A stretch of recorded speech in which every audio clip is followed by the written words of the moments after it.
En el libro analizas a Trump, has mencionado a Milei. ¿Hay similitudes comunicativamente hablando entre ambos? Sí, sí que las hay. Por ejemplo, Trump es un experto de la autopromoción. Trump, además lo explico ahí claramente en el libro, desde 1979, si no me equivoco, que saca el libro The Art of the Deal, el arte de la negociación, creo que es la traducción al español en el libro, empieza a decir por qué él es el mejor vendedor, por qué él es el número uno, y entonces apela a una serie de elementos en los cuales el público ya le empieza a conocer. Y además se va a televisiones. Lo primero que dice es, perfecto, yo tengo que ser una empresa, me voy a televisiones. Y es lo que hizo Javier Milei. Javier Milei no llegó diciendo soy el número uno, el liberal libertario perfecto, porque siempre cita y reconoce a otros.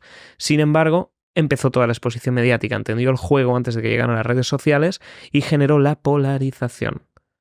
Estilo Trump, pero manteniendo las distancias, inventó una frase que la he catapultado, que es la de los zurdos. En lugar de la gente de izquierda, se habla de los zurdos, lo cual es muy visual. Y empieza a polarizar generando un enemigo en común que ha hecho que esto vaya ascendiendo. Milei lo ha hecho muy bien. Igual que lo hizo Pablo Iglesias de la misma manera con La Casta, en 2015-2016, no recuerdo el año exacto. Con el movimiento 15M que hasta gente de derechas le votó. Lo hizo muy bien. Hemos visto un ejemplo de esto hace poco, ¿no? Que es Sánchez repitiendo por activa y por pasiva la maquinaria del fango. ¿Es esto? Es eso, exactamente.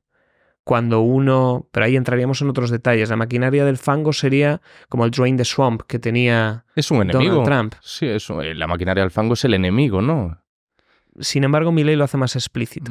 Hay dos tipos de enemigos en común. Yo lo llamo el enemigo con apellidos y el enemigo sin apellidos. Si tú dices la maquinaria del fango, Alex, imagínate, tú eres muy de derechas y yo soy muy de izquierdas. La maquinaria del fango, tú que eres de derechas, ¿para quién es? Sí, claro. ¿Quién es la maquinaria para ti? Depende de... Tú eres muy de derechas. Imaginemos.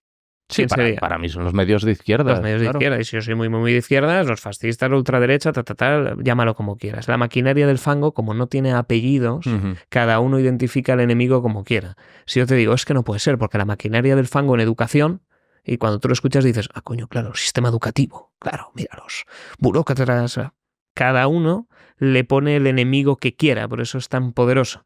Milei, por ejemplo, te habla directamente con un enemigo con apellidos.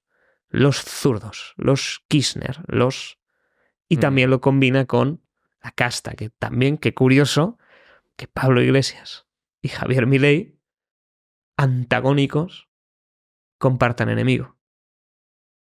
Y eso es lo bonito que tienen los extremos polares.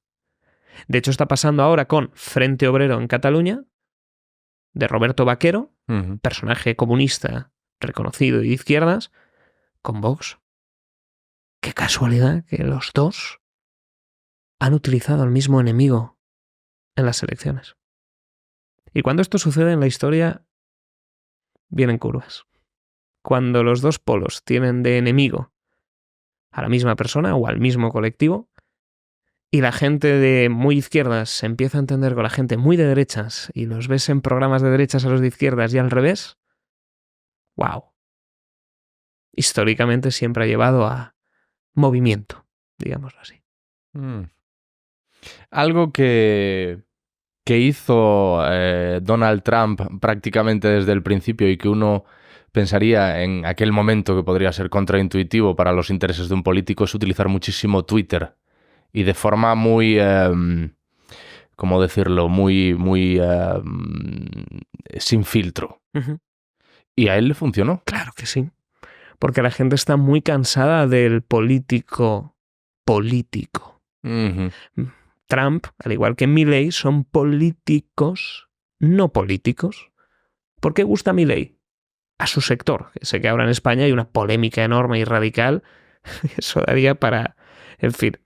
Pero cuando Milei entra, a Milei no le consideran político, porque él es economista, él ha sido un divulgador y de pronto aparece en política. Trump fue igual. Trump es un empresario que nunca estuvo en ningún tipo de maquinaria política, pero cuidado, muy relacionado desde siempre con políticos, porque entendía el juego como empresario de que al final estar muy metidito con el Estado es lo que más dinerito te da, y aquí también sucede. Milei no, pero más o menos han seguido la misma línea. Oye, mundos paralelos a la política. En el 70 y pocos, 80, Trump hace una entrevista en la que le pregunta a una chica en su rascacielo y le dice, Mr. Trump, ¿do you want to be the US president? ¿Quieres ser el presidente de los Estados Unidos? Y contesta, no, I don't think so, pero haría esto. Y empieza a dejar ahí unas semanas. Él, yo creo de verdad que no se pensaba que quisiera en esa etapa de su vida llegar a serlo. Pero ya estaba estableciendo un parámetro y luego la gente ahí en los comentarios dice, pues lo ha cumplido. Esta ha sido su campaña. Otra característica muy propia de Trump a la hora de analizar su conducta verbal, que no sé si la comentas en el... Lo he leído el capítulo, pero no recuerdo bien. No sé si lo comentas en el libro, pero es el uso de motes para referirse a la gente. Algo que el ejemplo perfecto para la gente que nos esté escuchando lo tenemos aquí en España, que es Federico Jiménez Los Santos. Federico Jiménez Los Santos ha puesto motes a prácticamente toda la clase política española. Y eso es algo que Trump también utiliza mucho. Sí. Y entiendo que puede parecer más inofensivo de lo que es el utilizar motes para referirse a otros, ¿no? El Sleepy Joe, que le hace a Joe Biden. Sí, a Hillary Clinton también le ha llamado... Es que no me acuerdo cuál era el que utilizaba con Hillary Clinton. Pero creo que era algo pues, como aludiendo a que era corrupta o no lo sé. En otros casos son motes más chabacanos, no tan elaborados. Pero entiendo que eso puede parecer inofensivo. Pero es muy potente. Claro. Porque el público, Alex, es visual, es asociativo y es emocional. Y cuando uno ataca en política, una de las leyes es lo que se llama la falacia ad hominem. Es decir, si tu argumento no es lo suficientemente bueno, y en política nunca lo suele ser. Yo estoy tan cansado de la clase política, no les veo buenos. Cuando tú atacas al otro, tienes que atacar a la persona. Y fíjate que cuando todo falla, ya empieza a ser un patio de colegio donde yo te insulto por una o por otra. Para mí ese es el gran castigo que tenemos nosotros como ciudadanos teniendo que aguantar a los políticos, que es la pérdida de la profesionalidad de la política y de los valores correctos. Cuando uno se pone a atacar a la persona, ya está. La campaña ahora es entre quién es el más guapo, el mejor, el más atractivo, el que más marca tiene, el más popular. Ya no se valora el mensaje, ya no se valora el logos. Y lo que hacen es esa falacia ad hominem, te ataco a ti personalmente. ¿Cómo? Con cosas visuales. Por ejemplo, a Pablo Iglesias era la rata. La coleta de la rata o algo así. Era un ataque de la rata, etc. Luego Alvise Pérez, que ahora está ganando más fuerza dentro de las europeas, que ya está saliendo incluso en estadísticas, es la ardilla. Le atacaban diciéndole que tenía relaciones con ardillas. Esto fue el ataque y lo utilizó. ¿Pero esto quién? ¿Federico no? No, Alvise Pérez. Esto es en general, los ataques que les van llegando, los medios y cómo luego se va amplificando. Y luego tienes, por ejemplo, en Estados Unidos, y es algo básico, cuando tú le pones ese mote al otro, le empiezas a hacer destruir toda esa credibilidad y reputación porque lo empiezas a asociar.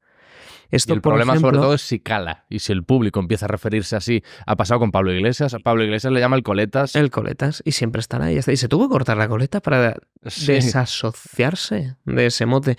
Y esto ya pasaba en la Alemania de hace unos cuantos años. Lo voy a decir un poquito reducido para que no nos cancelen. Vengo de dar talleres y ahí sí que lo puedo decir públicamente. Bueno, aquí han dicho muchas cosas que me ha sorprendido que no... Y no las han cancelado. No. No pasa nada. Conmigo hay cierto vicio. Vamos, de hecho aquí se hicieron 2 episodios en los que se presumía que se echasen abajo o que hubiese problemas. Fíjate. Y al final no hubo nada. Oye, pues me alegro. Vamos a ver qué tal. Quiero decir esto para infundirte la confianza, la fuerza y el coraje. Puedes decir lo que consideres aquí. De todos modos lo vamos a maquillar un poco. Vale. En este caso, la Alemania de hace unos cuantos años, con cierta persona con bigote recortado. Muy bien. Estábamos hablando de uno de los principios básicos, que era el ataque al colectivo que después atacó, donde en los coles, en los dibujos infantiles, los demonizaban. Es decir, a este colectivo les decían, y salen monstruos, y tienen los ojos desfigurados, y son sucios, y huelen mal. Entonces, lo que hacen aquí es esa especie del mote, pero amplifican las características negativas. ¿Cómo sería? Caricaturizadas. Más que caricaturizar a falta del verbo, los monstruizan, ¿no? Los monstruizan, los caricaturizan. Los convierten en monstruos. Los expanden, pero a una versión tan burda y ridícula que pierden la humanidad. Entonces, con los motes los deshumanices. Y entonces ahí funciona muy bien. Y luego entra otro principio de este señor que es estudiado en las mejores escuelas de negocios, que es su ministro de la propaganda, el cual nos ha dejado muchísimas enseñanzas traídas de hace años también. Es decir, él no inventó nada, él los puso en práctica en un modelo y hoy los estamos viviendo en nuestra propia política. Sí, Goebbels. Que es el principio de la repetición. Exactamente, este señor. Entonces, cuando tú combinas esa caricaturización con la repetición, cala. Es que es imposible que no cale. Pero es que cuando tú mueves la ventana de Overton, está calando cosas que hace 50 años eran impensables, Alex. Pero gracias a repetir, y cambios generacionales consiguen que la población pase de algo impensable a lo real. ¿Por ejemplo? Por ejemplo, la homosexualidad. Hace, ya no sé si 50 años, pero hace 50, 60 años, era una enfermedad mental. Cuando tú vas a los libros, a la literatura académica en medicina, te decían, oye, esto es una enfermedad mental. Hoy no. Nadie se nos pasa por la cabeza demonizar en absoluto. Puede ser que alguno, bien, sí, pero ya quedan menos. Pero, ¿qué ha pasado en esos 50 años? ¿Puede ser que alguno? Hombre, todavía yo creo que hay alguno que no ve bien esto.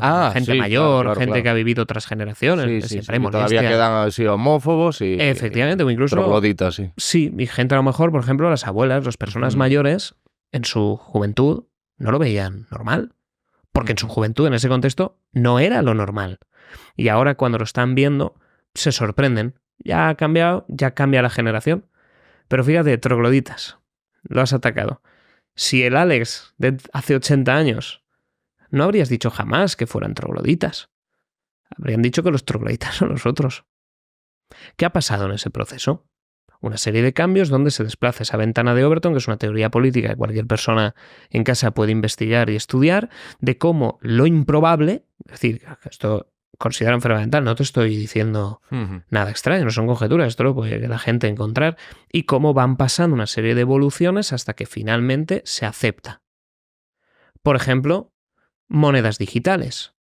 Hace unos años, 50-60, el efectivo era lo más correcto, pero se están dando una serie de pasitos orquestados con sus caballos de Troya y todo orientado a que llegue un día que no exista el efectivo y que todo el dinero esté controlado. Entonces todo va pasando por ese tipo de fases, donde antes algo es improbable hasta que acaba siendo lo probable.